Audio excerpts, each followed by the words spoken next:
Hello guys, welcome to episode 3 of Slate It with Daniel Caddy. I am your host, and today I am joined by writer, director, and cinematographer Mason Hannam. Hello, I'm Mason Hannam. Alright, and today's episode we're going to be talking about cinematography and kind of what it is, how it works, and the steps towards it. So let's just kind of jump into the first topic, which is cinematography. Yeah. Question 1, why do I need a good cinematographer? I think it's less about finding a good cinematographer, or I should say it better. I should say a good cinematographer is less of someone, I think, who has skill, and more so is about someone who has an understanding and is on the same page as you are. Yeah. That's what I try and look for. Someone who understands what I'm talking about, and I can just tell them something, and they can just go and do it. So someone who can like really listen to your ideas. Yeah, exactly. Just fully like understand the story, probably like as well as I do. See is the most your important thing to vision me. kind of thing. Yeah, exactly. Yeah. You either have someone who can see your vision and can really like lean into that and like make it connected to the story and everything, or you can have someone who's just really skilled and their shots are gonna look good. And I would much prefer someone like combine it with the story and make it a part of the story. No, 100%. I'd say, so, like, to add to that, like, just someone who's passionate. Yeah, exactly. Yeah. Someone who's passionate about your project and actually cares about it, and it matters to them. Yeah, that's so true. I just so you know, in the previous episodes, I've said 100%. Yeah, did it the same so many thing? times. Oh, really? So I need to stop doing that. Yeah, we're going over the same topics. Yeah. No. All right. So next question is just, how can I get experience in that area? Because that's quite high up. Like a cinematographer, that's not an easy job to get. Yeah, it is. It's a very stressful job. But I think the best way is definitely just to be on films and watch it happen in front of you. Be like working, but also on the side, like in the back of your mind, be like learning and trying to. Oh, I hit the mic. Be like learning and trying to understand what's happening and what means what. And I think YouTube videos help a lot as well. That's how I get most of my information. I just like watch YouTube. Straight from the source, guys. Yeah. And now people are going to get information from us on YouTube, which is pretty cool. Yeah.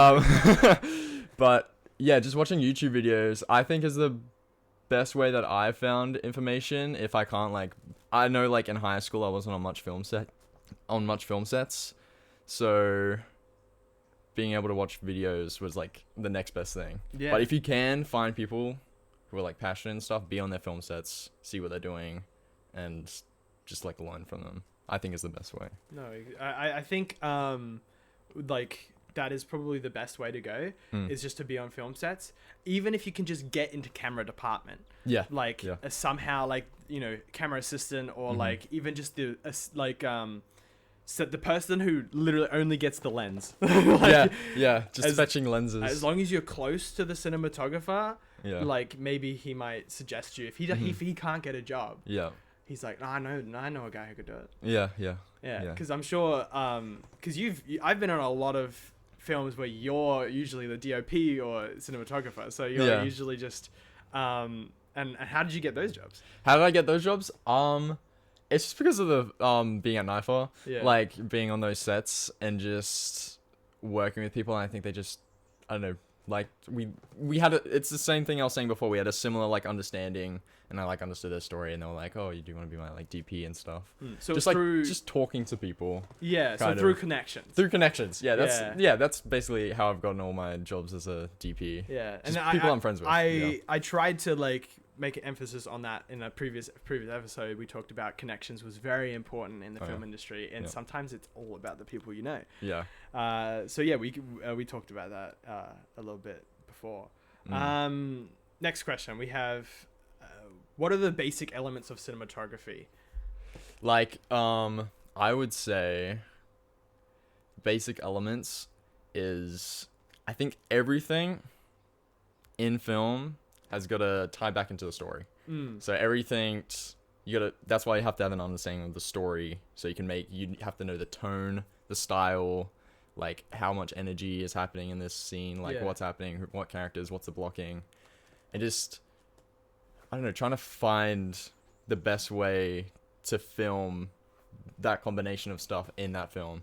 Yeah, I mean, so it really just ties into all departments. Yeah. Like you got your, the lighting is so important to set the tone, the mood of the scene, and then you've got framing, which is your angles, your size, so like mid shots, long shots, stuff like, because a long shot can feel so much different than a close up, just because of how it's framed, the lighting and the backgrounds and stuff, and even camera movement as well can tie into that. So like if it's fast paced, like the camera's moving quite a lot. Moving a lot. But if it's a slow scene, and like the cutting as well, like how it's gonna cut to the film, like in Baby Driver or something like that, where it's cutting so fast. Yeah, like shots. That movie would be so boring if it was cut slowly. Yeah, if it was cut slowly. Yeah, like, but it just keeps the energy up. And a lot of camera movements as well. I think getting the camera to move gets the camera to be a part of the film and part of that energy, and it really like sells the engagement, I think.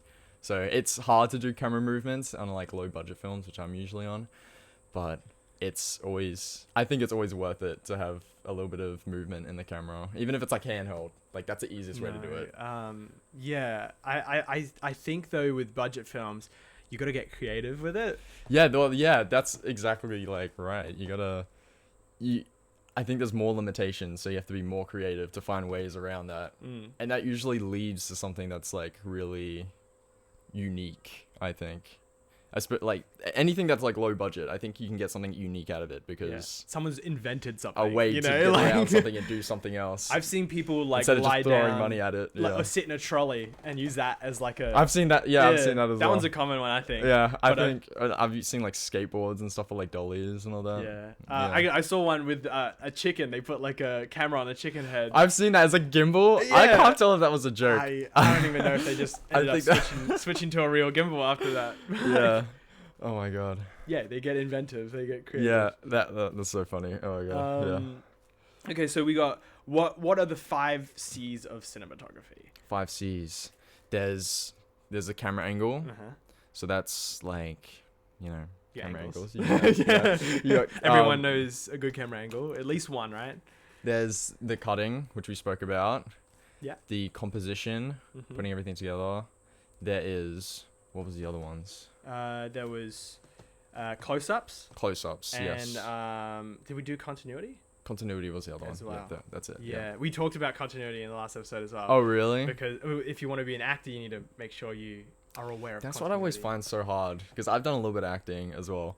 It's so hard to keep continuity. Like, you got to stay in the character, but also doing like the same things. Like, that's too much for me. I can't do that. But sticking to cinematography. It's complicated, yeah, for sure.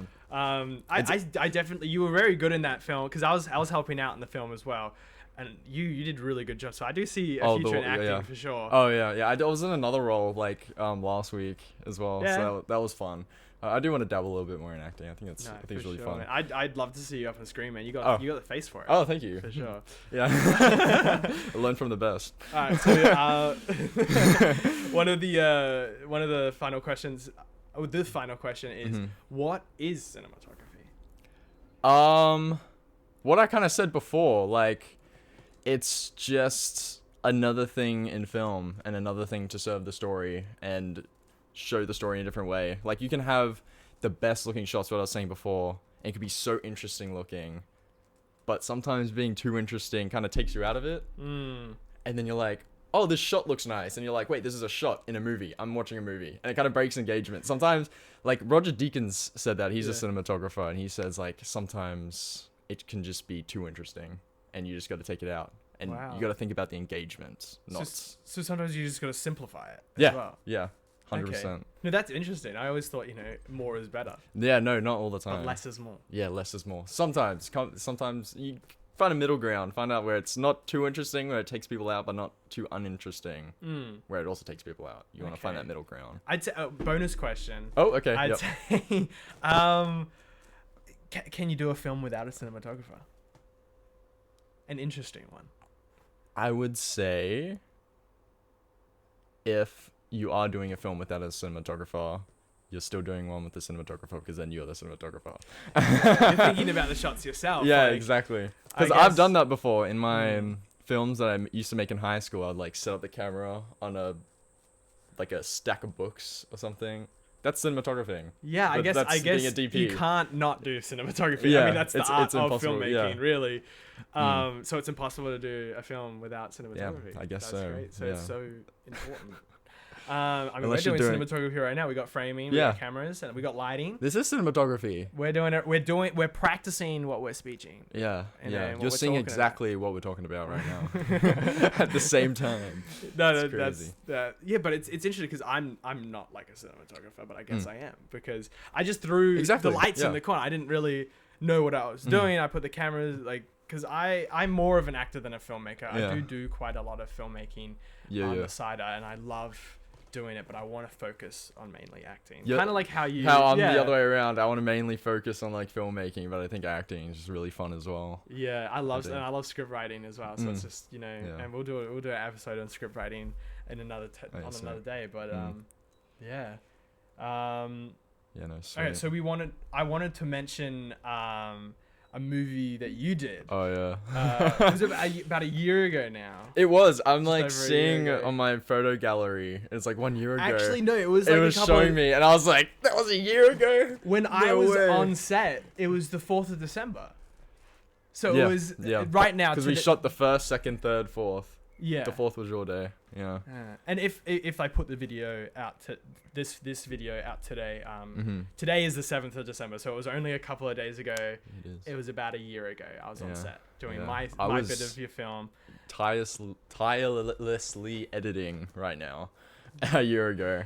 Oh man, but the experience was really good, and you could really talk to actors. I think was a main Oh really thing. I feel like that's something I have to improve on the most. I feel like I'm so technical, and so many directors need to as great as talking work to on it, but I think you were great at it. Really? Honestly, yeah. Okay, I'm very surprised about that. I think that was the thing that I have to work on most, but that's great hearing it from you. Yeah, as an actor. I'm looking for a photo right now to do with the cinematography on your film, because you had a cinematographer, right? And his Harry. Yeah. What was his last name? Harry. Plug him. Harry Witherall.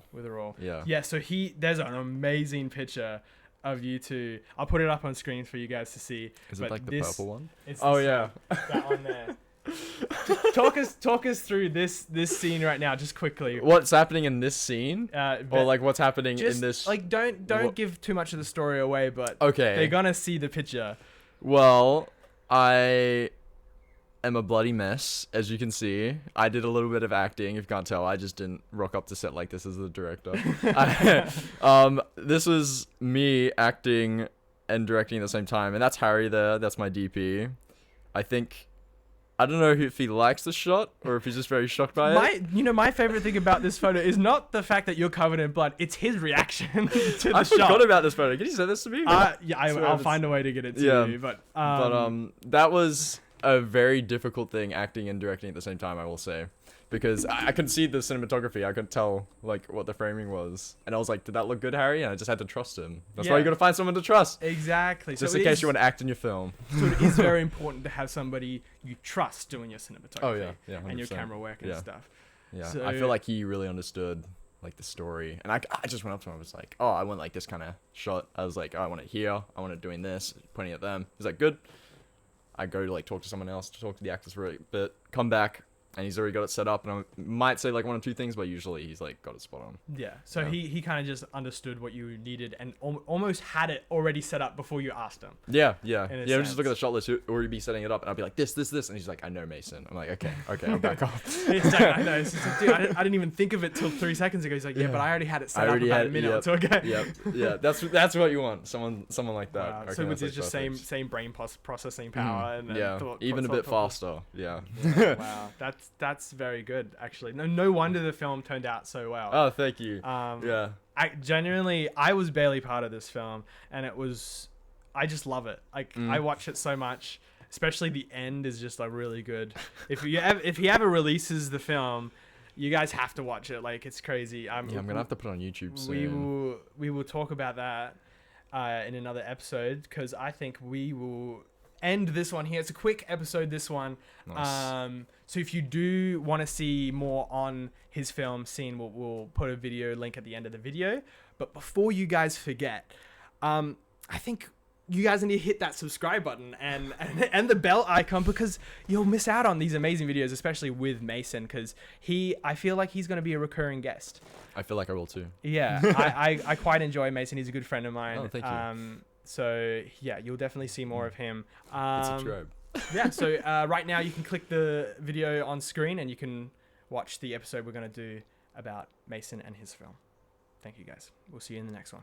Bye.